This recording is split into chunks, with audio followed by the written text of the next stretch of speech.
এত তাড়া ছিল চলে যাওয়ার যে চলে যেতেই হলো। মা,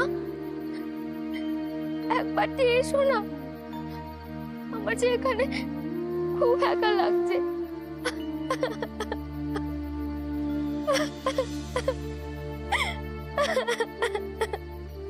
সুধা, বুড়িমা,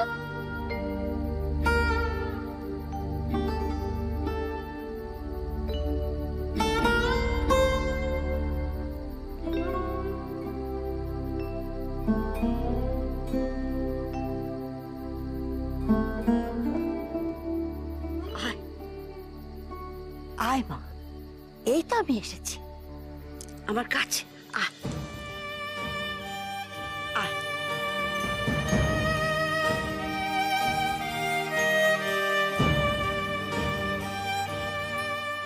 তুমি তো সবই জানো বুড়িমা, এমনটা যে হবে আমি খানিক আগে অব্দিও বুঝতে পারিনি। এবার তুমি বলো বুড়িমা, আমি কি করব? এই দেখ, দেখি দেখি দেখি, কাঁদছিস কেন?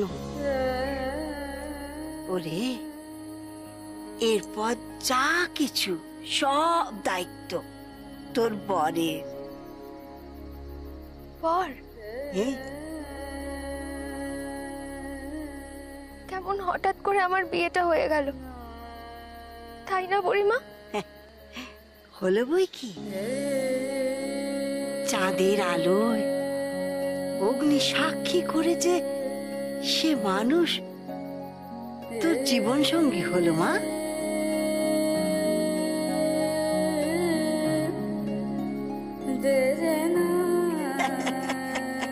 দেখি দেখি দেখি,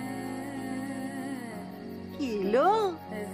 আমি কিন্তু আগেই বলেছিল, যা তোর কপালে লেখা আছে তা খণ্ডন করার সাধ্য কারণ নেই।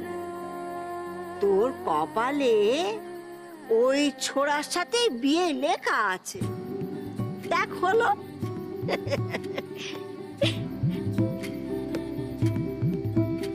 কিন্তু বুড়িমা, ও যে বড্ড তাড়াহুড়ো করে চলে গেল, কেন কেন ওভাবে চলে গেল? আমার যে বড্ড ভয় করছে। কেন ভয় করছে বলো তো বুড়িমা?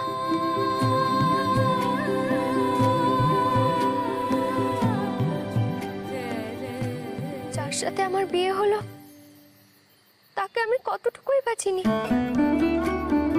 তাই বুঝি এরকম ভয় হচ্ছে। সে কাল আসবে তো, আসবে তো বুড়িমা আমায় নিতে? তাকে বিয়ে করে আমি ঠকে যাইনি তো? যাকে বিয়ে করেছিস তার প্রতি তো একটু ভরসা রাখতেই হবে মা। দেখবি সে আসবে, ঠিক আসবে, ঠিক আসবে। সত্যি সত্যি বলছো বুড়িমা? আসবে লো, আসবে।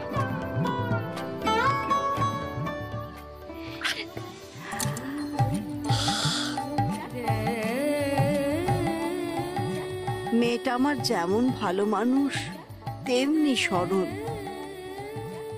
কি করে ওকে বলি যে ভয় আমারও করছে? সত্যি কোনো অঘটন ঘটবে না তো? এতবার এতবার ওকে বলছি তুই রাজরানী হবি, তাও তাও আজ ওর চোখে জল মোছাতে আমার বুক কাঁপছে কেন? মা গো, মা, অনেক রাত হল, চলো এবার শিবিরে ফিরে যাই।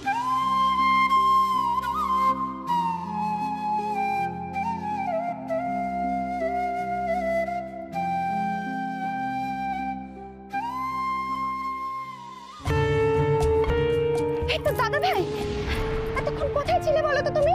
বাড়িতে তো সবাই তোমার জন্য চিন্তায় অস্থির হয়ে পড়েছে। চিত্রা, আমি ওসব কথা তুমি ও ঘরে গিয়ে বলবে। চলো চলো, এখন সবাই তোমার জন্য অপেক্ষা করছে, চলো। চিত্রা, আমার কথা, চিত্রা, চিত্রা, চিত্রা, আমার কথা। এই দেখো, দাদা ভাইকে নিয়ে এসেছি। ঠিক জানতাম দিঘির ধারে ঘুরে বেড়াচ্ছে। বড় মা, মেজো মা, তোমরা মিছিমিছি চিন্তা করছিলে। এমনি করে না বলে কই তুই কোথায় গেছিলিস? আমাদের চিন্তা হয় তুই বুঝিস না? এত রাতে তুমি কোথায় গিয়েছিলে? এই অসময় বনে বাজারে ঘুরে না বেড়ালেই নয়। আমি তোমাকে বারণ করেছিলাম রাজবাড়ির বাইরে গিয়ে। বাবা আমার আপনার সাথে, মা, বড় মা, সবার সাথে আমার খুব জরুরি কথা বলার আছে। সামন্ত, কথা পরে হবে, আমাদের এখনই একটা জরুরি কাজ সারতে হবে। কি কাজ গুরুদেব? আজ রাত্রি 3য় প্রহরে আমি এক মহাযজ্ঞ করব। সেই যজ্ঞের পূর্বে যজ্ঞের আসনে তোমায় একবার বসতে হবে। সময় বড় কম, তুমি দ্রুত স্নান করে নতুন কাপড় পরে এসো। কিন্তু তার আগে আমার যে কথাগুলো বলার আছে সবাইকে, সেটা অত্যন্ত জরুরি কথা। তোমার সামন্ত, কথা বলার অনেক সময় পাওয়া যাবে। গুরুদেবের কথা অমান্য করার প্রশ্নই ওঠে না। যাও, তুমি এক্ষুনি গিয়ে স্নান করে এসো। বাবা, আমি যজ্ঞে নিশ্চয়ই বসবো। তোমাদের কারো কথা অন্যথা হবে না, কিন্তু আমি যে কথাগুলো বলতে চাই সেগুলো অত্যন্ত জরুরি কথা। সেগুলো না বলতে পারলে অনেক দেরি হয়ে গেছে। এরপর আরো দেরি হলে বাবা। আর কোনো কথা না। চিত্রা, ওকে নিয়ে যাও এখান থেকে। যত তাড়াতাড়ি সম্ভব তৈরি হয়ে আসুক। চলো দাদা ভাই।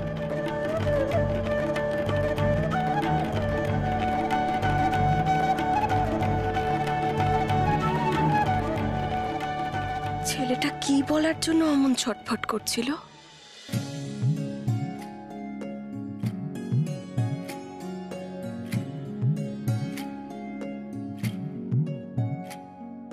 এই নাও বুড়িমা, এটুকু খেয়ে নাও। আজ আর তোমার জন্য কিছু বানাতে পারিনি গো।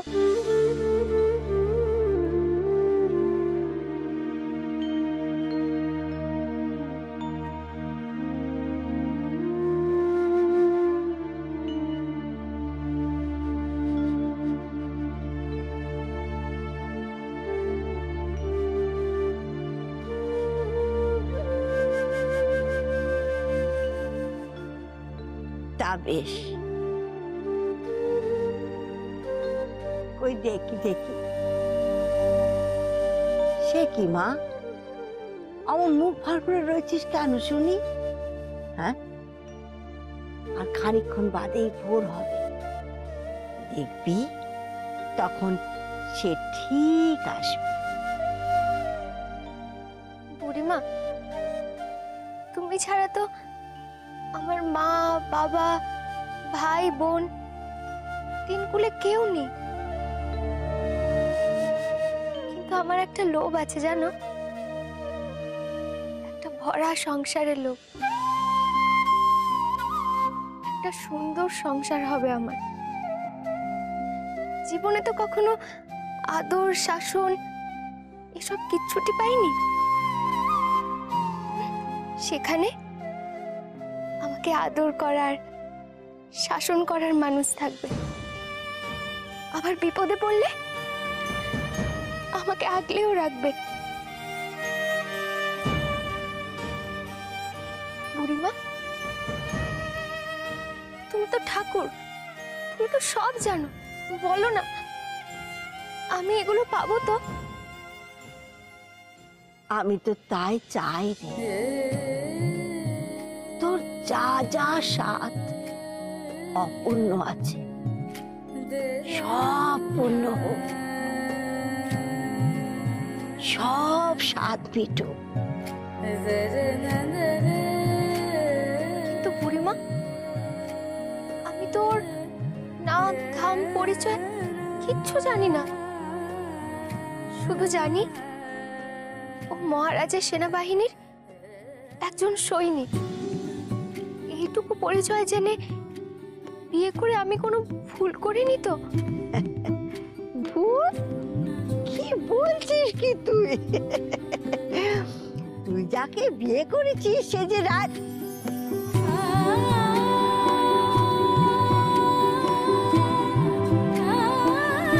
কি কি বলতে যাচ্ছিলে বলো? থেমে গেলে কেন বুড়িমা? বলো না। সুধার কথা কেন কাউকে জানাতে পারলাম না এখন? আমি যে ওকে বিয়ে করেছি, আর এই কথা আমাকে আমাকে আজই সবাইকে জানাতে হবে। বাবা, মা, বড় মা, ঠাম্মা সবাইকে জানাতে হবে।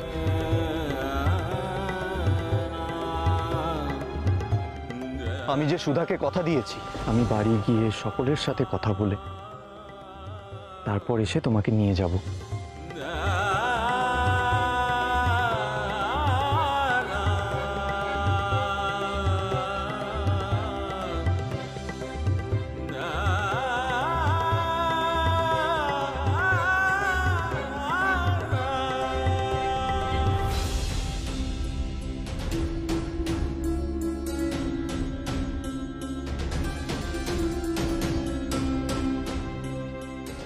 তুমি চিন্তা করো না সুধা, আমি তোমাকে কালই এখানে নিয়ে আসবো, এই রাজ বাড়িতে নিয়ে আসবো।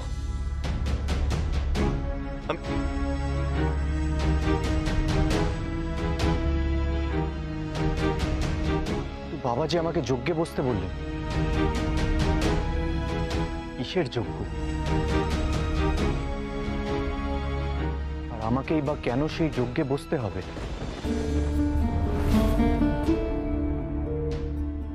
এই মহান আকবার যজ্ঞ জীবনে মাত্র একবারই করা যায় মহারাজ। আমার গুরুদেব স্বয়ং আমাকে এই মন্ত্র দান করেছিলেন।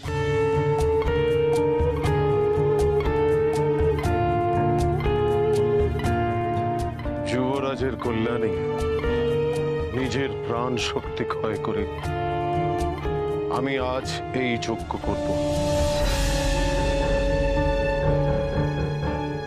অবশ্য আপনাদেরও নিষ্ঠা ভরে পূজার সমস্ত উপাচার জোগাড় করতে হবে।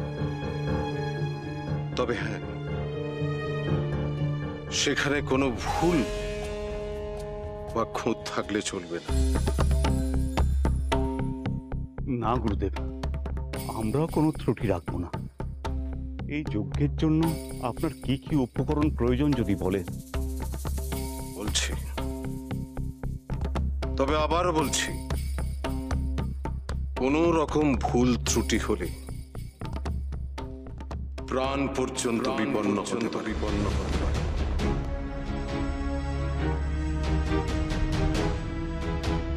তবে আমি চাইব যেমন করে হোক আজই যেন যুবরাজের ফাঁড়া কেটে যাক। কিন্তু যজ্ঞের ফলে কিভাবে এই ফাঁড়া কাটবে গুরুদেব? এই যজ্ঞের মন্ত্রের প্রভাবে কুমারের ভাবী স্ত্রীকে সে যেখানেই থাকুক না কেন পাকে পাকে জড়িয়ে তাকে যজ্ঞস্থলে আনতে বাধ্য করবে। আমার এই যজ্ঞ তখনই সফল হবে যদি আমার এই কার্যকারিতা সার্থক হয়। তাই যেন হয় ঈশ্বর, গুরুদেবের যজ্ঞ যেন বিফলে না যায়। আপনার উপর আমার পূর্ণ বিশ্বাস আছে গুরুদেব।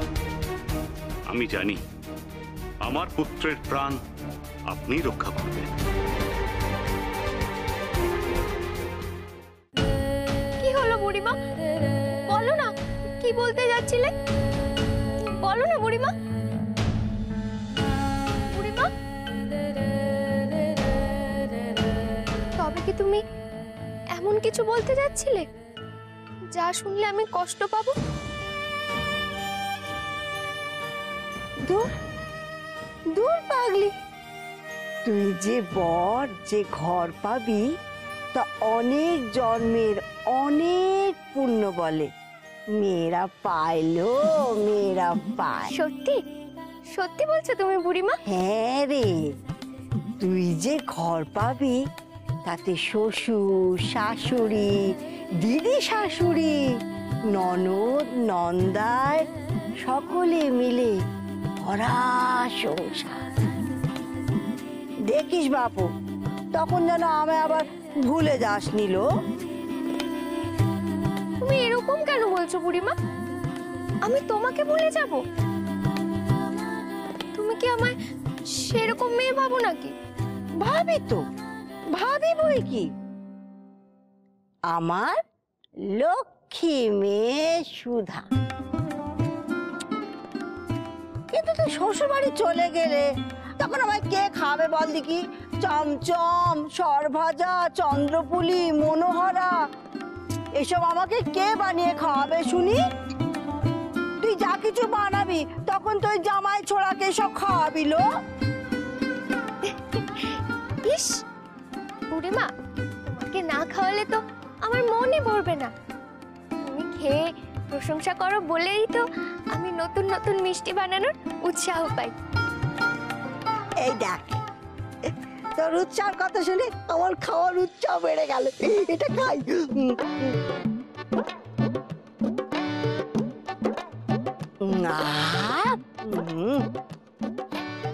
দা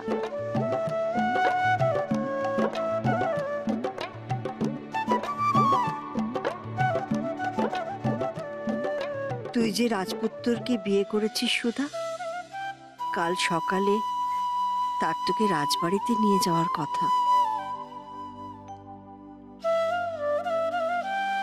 চাঁদ ডুবে যখন পূবের আকাশে সূর্যোদয় হবে, আমি তখন এসে তোমাকে নিয়ে যাব।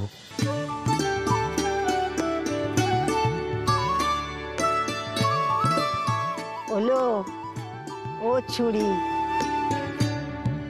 নে দেখি এবার ঘুমো দেখি। আর খানিকক্ষণের মধ্যে ভোর হবে, সে আসবে। ঘুমো মা, ঘুম।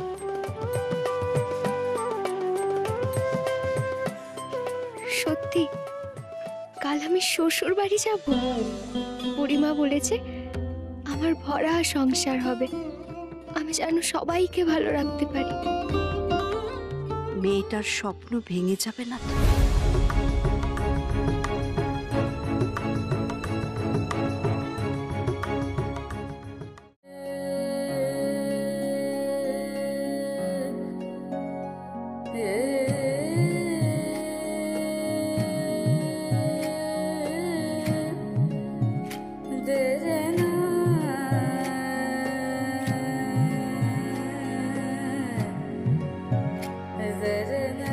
ওরে মা, শিগগিরি ঘুমো দেখি। তখন যে খালি তাকিয়ে আছে। ঘুমো বাচ্চা, ঘুমো। আচ্ছা, তোকে ঘুম পাড়ানো ছাড়া কি আমার আর কোনো কাজ নেই? ঘুমো বলছি। ঘুমো মা। দু চোখের পাতা যে এক হচ্ছে না বুড়িমা, আমার যে কিছুতেই ঘুম আসছে না। ও মা, এ কি কথা? এখনো ভোরও তো 3 প্রহর বাকি আছে মা গো। ঘুম ঘুম। আচ্ছা, না ঘুমোস তো চোখ বুঝে একটু জিরিয়ে নে দেখি। এই দেখ মা, কাল ভোরে শ্বশুরবাড়ি যেতে হবে না? হ্যাঁ, রাত জাগা চেহারা নিয়ে শ্বশুরবাড়ি যাবি, ভালো দেখাবে।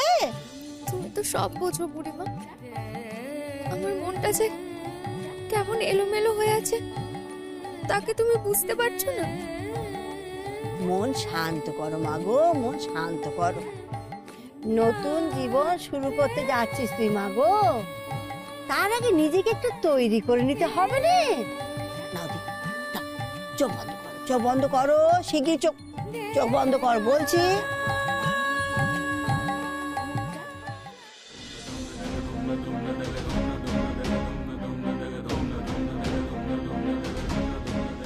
এই স্বপ্ন আমি তোমাকে দেখিয়েছি সুধা, তা আমি কোনো মতেই ভাঙতে দেব না। সুধার মনে এই রাজ পরিবারের প্রতি যে ভীতি, যে অবিশ্বাস আছে, তা আমি দূর করবই।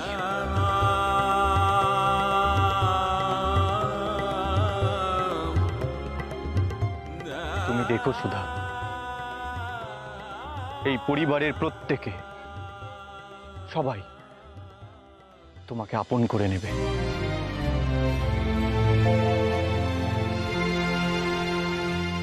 কিন্তু যজ্ঞে বসলে যদি অনেক দেরি হয়ে যায়, তার চেয়ে বরং আমি এক্ষুনি গিয়ে সুধাকে এখানে নিয়ে আসি। কি কুমার, তুই এখনো স্নান সারিসনি? আমি কোনো কথা শুনতে পারবো না। তুই আগে স্নান সেরে নতুন জামা কাপড় পরে যজ্ঞের স্থলে আয়। বড় মা কেন দেরি করছিস? গুরুদেব বলেছেন যজ্ঞে দেরি হলে অনর্থ হবে যে। বড় মা